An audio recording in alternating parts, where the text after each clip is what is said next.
Back when we started as public defenders in the 1990s and early 2000s, the thing most people said about prisons was that we needed more of them. Legislators all over the country were passing laws to increase mandatory minimum sentences, jail children for life, and deny incarcerated people access to education and the courts.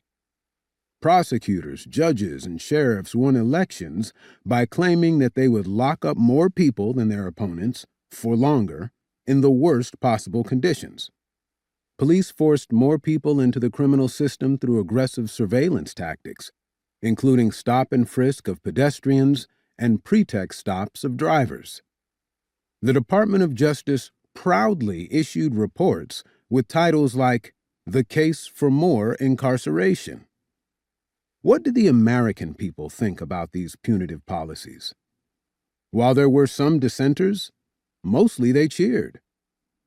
Much has changed since then.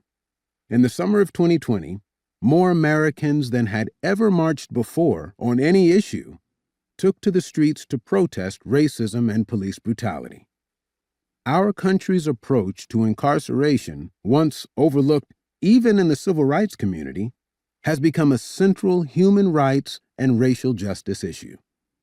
Books like Michelle Alexander's The New Jim Crow, Bryan Stevenson's Just Mercy, Ta-Nehisi Coates's Between the World and Me, and Mariame Kaba's We Do This Till We Free Us have dominated bestseller lists and are required reading in high schools and colleges.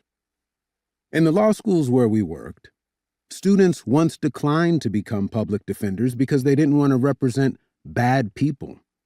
Now, our students are more likely to avoid becoming prosecutors because they don't want to contribute to mass incarceration.